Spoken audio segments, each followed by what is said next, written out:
I just want to talk about the importance of a morning routine and a night routine. Just having that structure in your day to day.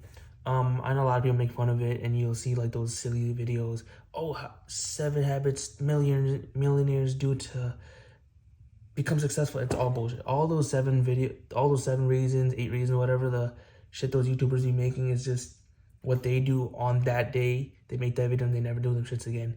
And the whole idea of doing a morning and night routine makes you a millionaire is bullshit too. These are just the way I see it is it brings you structure in your day to day. You value your time more, and it allows you to get things rolling in a sense. And like I'll explain it. So like, making your bed, doing your cold showers, doing all this little stuff isn't gonna make you a millionaire, but it allows you to build the habits to become a millionaire, and if that's the case that you want, right? So for me personally, right, I don't really fully make my bed. So what I do is I get up and I take off the blanket or whatever, and I make my bed look organized, right? I'm not folding or doing anything, but I'm making sure everything's straight. Everything's all, my pillows are all adjusted, the blankets at the end of my bed, and then I get up, I stretch for like a minute, and then I drink water. So I do these because I'm stretching, because it's important for me, because I work out a lot. A lot of my bones are tense, and I kind of have some issues like my scapula and my shoulder. My shoulders are rolled forward, my scapula is a little bit down on the right side. So it's important for me to stretch, especially you should be stretching anyway. You should be like, think about if you're like sleeping like this and you're all curled up all night, you would think it'd be nice to open up and let your bones and your skin and everything breathe or whatever, right? And just not get acclimated to be like, we all have shit posture. So stretching at any given time is important, right? I drink the water because the water wakes you up apparently, and I've been testing that for like months now, and it actually does. So as soon as I wake up, you're tired in the morning, everybody's tired, that water, I don't know what it really does, but it does wake you up, which is good, right? And then I go straight into a shower. And so I shower, I brush my teeth, I do whatever, right? And at the end of my shower, I make sure it's cold. And so that whole point of the cold shower is to wake your body up. It's good for your skin, and there's all benefits. I don't want to go into the details of benefits of cold shower. From my own experience, I've seen it as beneficial because it wakes me up again. Every time I don't use the cold shower, I'm more tired, I'm more lethargic, and I just want to go back into my bed and just whatever. But the cold shower forces me to be like alert, and it's like, oh shit, like I gotta be up, right? I got shit to do, whatever, right? So take the cold showers. It doesn't even, your whole shower doesn't even need to be cold. It just has to be at the end, even if it's for 30 seconds, a minute. At first, it's gonna be really hard, but once you start doing it and you start reaping the benefits, you're like, oh shit, I'm more awake. My skin looks better. It feels better. You have this sudden boost of energy. You get dopamine from it because not only is like, I don't know if the cold shower like legitimately just brings out dopamine and endorphins, or because you did something hard that you didn't want to do. So your brain it rewards you for taking that risk or whatever, right? And so I do that, and I want to start, so that's for my morning routine, right? And also I don't use my phone for the first hour of the morning. So I don't open it, I don't play any music. Even on my drive to work, whatever, I play no music. I don't want to artificially give myself dopamine or high levels of stimulation for no reason. I think the whole importance and idea of morning routines is to start your day off slow. And there's a whole idea that you should do the hardest thing first in the morning, so you kind of get rid of it. And it's called eat the frog. So, if you do the hard thing first, everything else in your day becomes easy. So some people work out, some people do their task that moves the needle the most, whatever the case may be, right? So when you start your morning where you're like stretching, you're not using your phone, you take a cold shower, right? So your stimulation levels are low. This is my whole theory, right?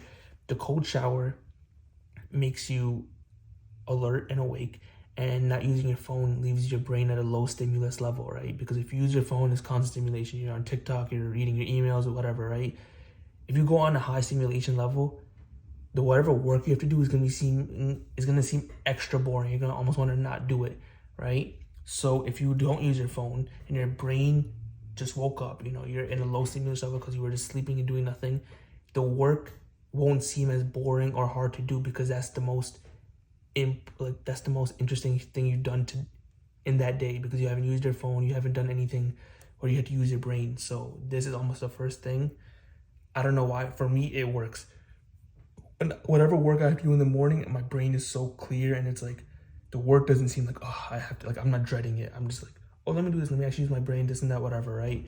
And like, I've also don't use my phone because I've known like prior, like a long time when I didn't do this like thing, when I didn't not use my phone in the morning, you wake up, you check your phone, and you're like, oh, let me just check this one notification, and then you start checking that, then you start checking your social medias, you start checking your emails, and then you realize like you woke up at 10 or 11 and you're in bed till 1 or 2, and like, what the fuck, where did all this time go? And then you feel even worse because you just, not only are you highly stimulated, but you just wasted 2 hours in bed scrolling on your phone, your breath is stinky, and you start sweating because you're just laying in bed like a bum. It's a whole bad scenario. So I don't use my phone, right? And at night, I always journal every night, and the things that I've been implementing, right? So I've always journaled. And like, I write about my day, I write about what I've been thinking, and as of recently, at the end of my journal entries, I write 3 things I'm grateful for. And I've been doing this for like maybe a month or 2, and it has drastically changed my mindset. I thought it was bullshit when I heard about it, but I was like, you know what? Let me just try. Let me do a trial and error, and you do become more grateful for just life, and you have more gratitude, and it changes your mind from this like constantly negative or neutral mindset to like a positive mindset. Ever since I've been doing that grateful stuff, I look for more things that I'm grateful for. I've realized that I create my own luck, and everything's more so an opportunity rather than something that happened to me or this and that. It's like it completely shifts your mindset in a positive way, which is never a bad thing. So doing that helps. I'm trying to implement stretching and meditating before bed. Stretching because, again, my body's not in the best condition. Meditating because I've realized when I do meditate, falling asleep happens a lot quicker and my mind has a lot more clarity. And so doing those 2. Another one is planning the next day's task the night before. I remember hearing this guy talk about some people want to become successful in the next year or whatever, and they don't even know what they're going to do tomorrow.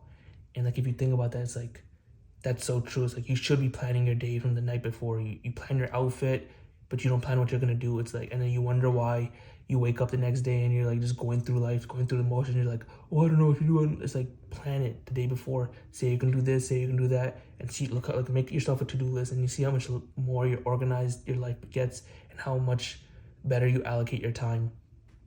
That, and so what? Stretch, meditate, plan the night before, and I also want to stop using my phone in the last hour of the day. I feel like if I can get my brain to a low stimulus level for the last hour, it'll allow me to meditate, because meditating is a low stimulating activity, so it's hard to do after using your phone or whatever. So if I can just not use my phone, like if I can plan my day, not use my phone for that last hour, stretch and then meditate, I would fall asleep quickly, I would get good sleep, and my next day would be very beneficial. Yeah, I really need to do that. Yeah, I've been trying to plan on how I'm gonna do that, but I just need to put it into action and just try it, because I don't even like using my phone, if I'm being honest. It's like scrolling through social media. Once you start getting acclimated to like a low stimulated life, you realize like just scrolling on social media just feels like a whole waste of time. And like all this time you're using to spend on social media, you could be reading books. That's another thing I want to do, but kinda like I want to read books right before sleeping. Maybe I could fit that in, maybe not, because reading books, again, another low stimulus activity, allows your brain to like if you read like a business book at night, you're reading it, your brain will slowly get like more relaxed, allowing you to sleep. And the night, the thoughts you go to sleep with are the thoughts you wake up with, which is what has been happening to me. So like, I'll like go to sleep like, okay, how can I make more money? How can I do this and that? And I'll wake up and I'll have some of these ideas of like, okay, if I start a business like this and that. So it's like, I've been trying to integrate thinking about something that's hard to think about, which, is a little bit straining on your brain. So it also helps me relax and fall asleep, because my brain starts getting drained of energy, and then I sleep. I wake up and I start thinking about all these good things, and I like when that happens. But yeah, I think that's really I don't think the morning and night routines are gonna make you successful. I think it builds habits that allow you to become successful, and following all this bullshit that you see on the internet, don't do that. Come up with your own, understand if you like what problems you need. For me, it was like, I hate how much time I spent in the morning in bed, and I hated how much time I spent in the morning in bed, and I hated feeling tired every morning. So I took those cold showers. You gotta find things that you you gotta find your own problems and make adjustments for it. If your body hurts too, maybe you should stretch. If your brain constantly runs with thoughts, maybe you should learn how to meditate. If you're always tired in the morning and you always feel groggy, drink some water, take a cold shower. Find the things that you have issues with, and if it's these, take these and run with them. See how they change your life. They've changed mine for the better. I just hope you actually listen to what I gave advice on and actually implement them into your morning and night routines, and you can see how much better your life gets.